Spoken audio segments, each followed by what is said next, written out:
Želite li svetlucava uskršnja jaja? Evo kako da ih napravite. Potrebna su jaja, najbolje bleda ili izbeljena. Zatim belo vino, boje, ja recimo koristim prehrambene, i šećer. Osnovna mera je pola litra vina i 100 grama šećera.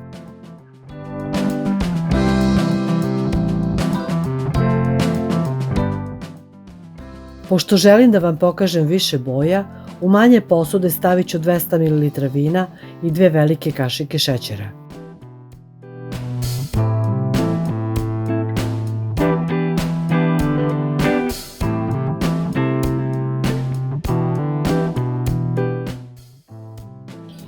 Dodati boje.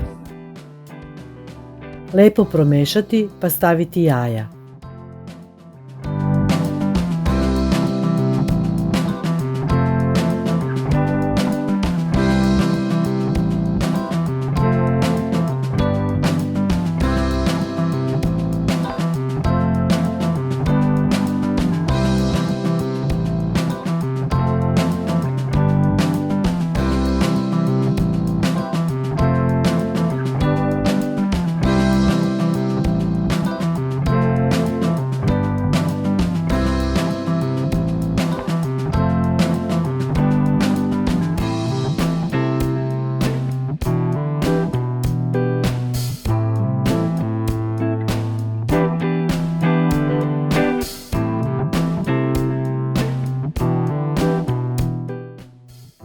Jaja u vinu stavite da se kuvaju 10 minuta.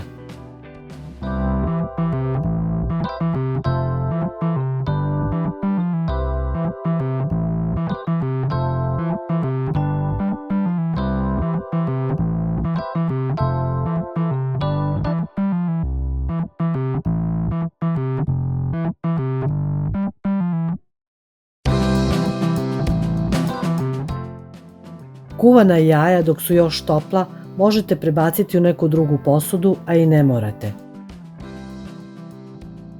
Najbolje je ova jaja da farbate uveče, da bi ona ostala u vinu tokom noći. Potrebno je vreme da se formiraju svetlucavi kristali.